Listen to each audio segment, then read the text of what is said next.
All right, is this working? Is this on? I think it's on. Been wanting to make videos for a while about like a million things. So I'm just going to pick one and I'm going to start talking about it and we're going to see what's going to happen. Okay. I thought I was going to talk about history today, but I'm not. I'm actually going to talk about all the crazy shit that's happening like in our country currently, like the takeover, the coup, if you will. Um, I think it's totally happening. I think you kind of have to be, I don't know, really in a hole to not think it's happening.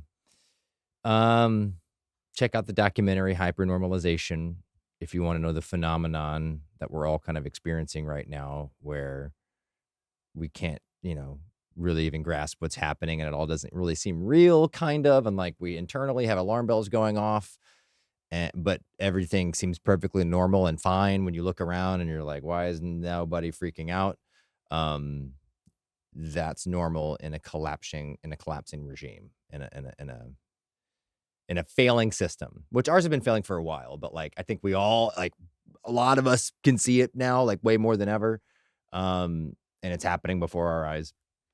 Anyways, what I want to get to is I think a lot of us are starting to go like, okay, well, what next?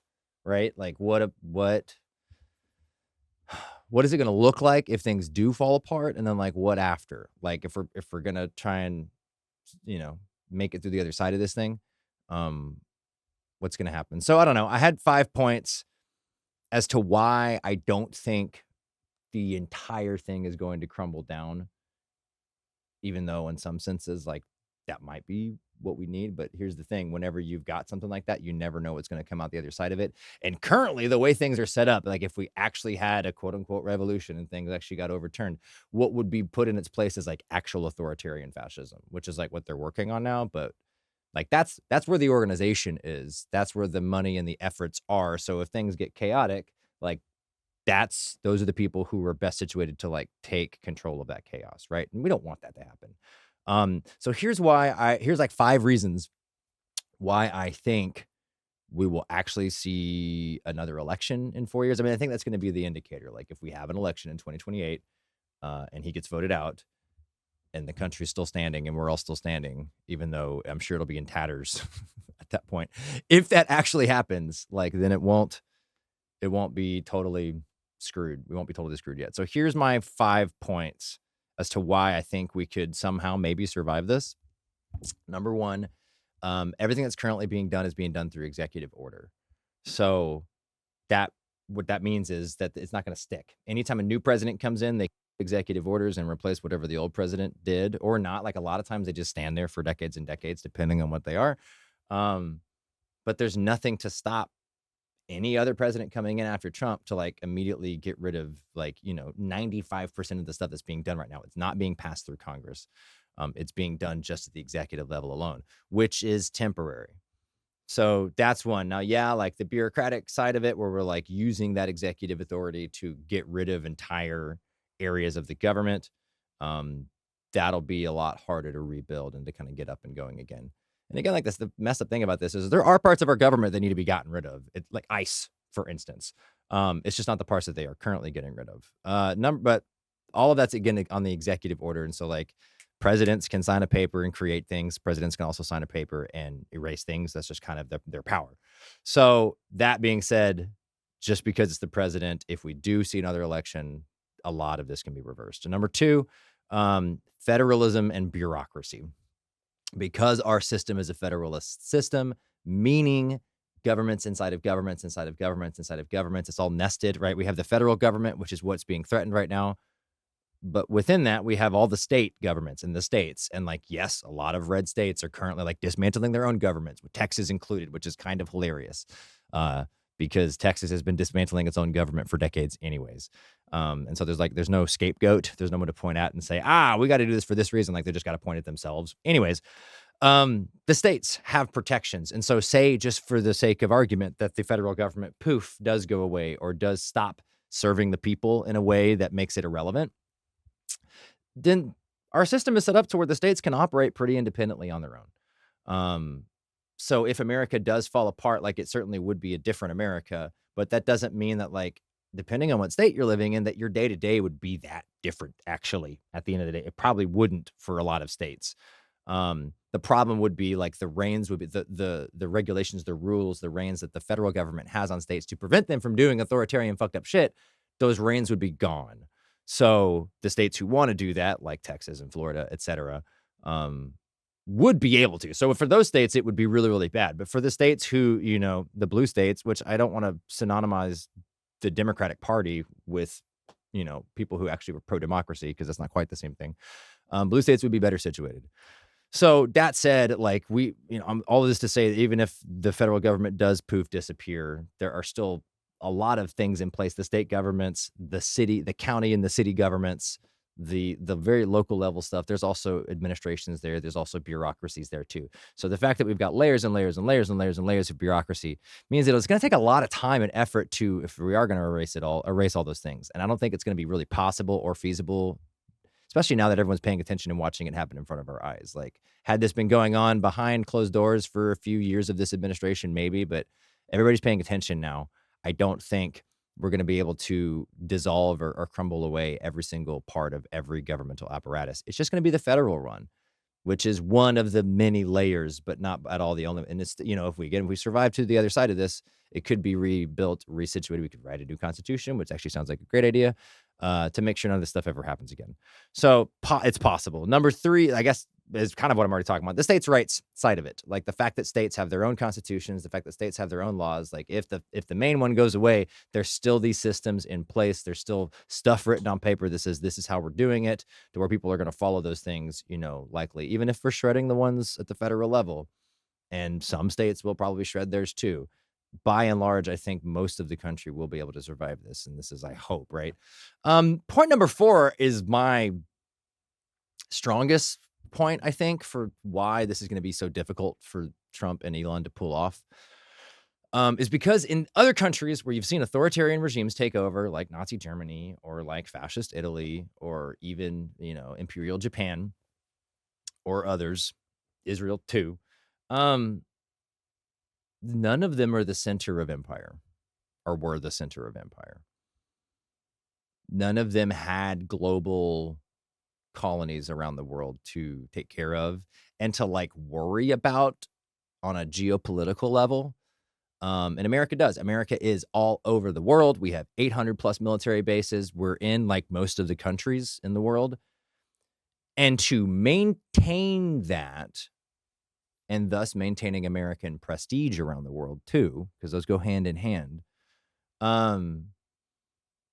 is going to be like, that's a full-time job in itself, taking care of that whole side of it. And a lot of some presidents, are better at it than others. Better at it in quotes, because again, their motives and what they're trying to do at the international level is, I think, against what the people would like to see.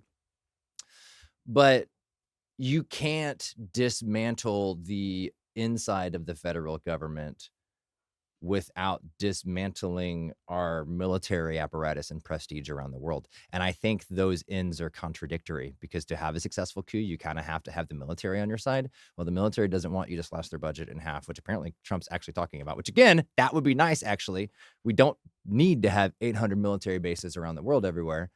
I don't think the military is going to let him do that. I don't see that happening like at all. And so like there's going to be a contention here between us maintaining power everywhere, right? To check China and to check Russia, right? And Iran and like blah, blah, blah. Like if we're going to check those countries and if we're going to, display power, or what's the word I'm looking for? Project. There we go. Project power in all the different regions that we're trying to be in right now. You're going to have a functioning federal government to do that, right? And so unless Trump is serious about totally shrinking American power and prestige around the world, which again is something I'm for. Like, we don't need to be in all these countries. We don't need to be using the IMF and the World Bank to squash any sort of public, nationalizing or publicizing like certain sectors of people's economy, like Venezuela, using their oil and having it be nationalized so that money goes to the state or to the people. That's a problem for America and for American economics and capitalism. So anytime countries are doing that, like that's kind of our job, is to prevent any of that stuff from happening all around the world. That's a very expensive endeavor. That is a very time-consuming endeavor. So I guess what I'm saying is, like, I don't think Trump's gonna be able to do everything he wants to do, or the people behind him who are actually trying to run this show or whatever. I don't think they're gonna be able to do everything they want to because they're gonna be running up against the motives and the needs of the military. And the military is not to be fucked with. Like, they're not just gonna roll over out of all the different government apparatuses that we have around the country. That's the one that you essentially need on your side to have a successful coup or revolution or what have you. So if Trump wants to maintain power like he's claiming to do, wants to run again in 4 years and have it be successful, he's going to need the military on his side. And to do that, dismantling all of our military power and prestige around the world is like not going to fly. And so that is like a tension that is going to have to be resolved in this, whole process. If this whole, rebranding of America and like turning it into a real fascist state, like if that's going to happen, he's going to have to fix this issue. And I'm not sure that anybody has the know-how to do that. And then number 5, and this one's the one that's kind of like, as of where I sit today, this is the case. This is the one I think is maybe the easiest to tip over. But that is that there's no global crisis currently at the moment. Typically, you need a global crisis to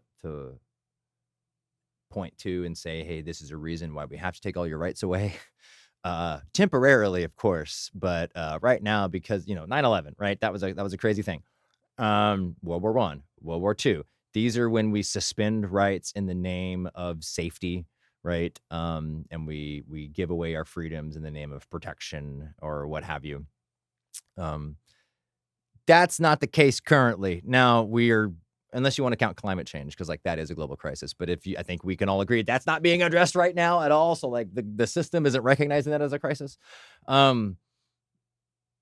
But like, provided that's the case, again, it's going to be really, really hard to do this and like have people be okay with it. Now, if we enter into a World War III, something China here in the next 6 months to a year or anytime during this administration, then I do see that as like a way to accelerate a lot of these things and to make more of it happen, which is totally possible, which I think is, probably part of the plan. It's like, well, let's have a global crisis so we can do these things.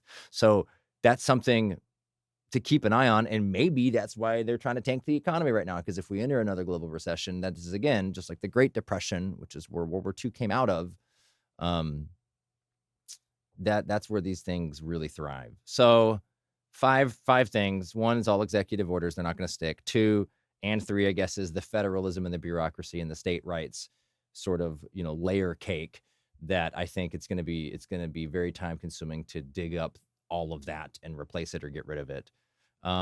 Number 4 is global empire and American empire and prestige. And like to have this coup be successful, we're going to have to get rid of all that, which is a weird irony, right? Because we do need to get rid of all that, but not in the name of whatever the fuck this administration is trying to do right now.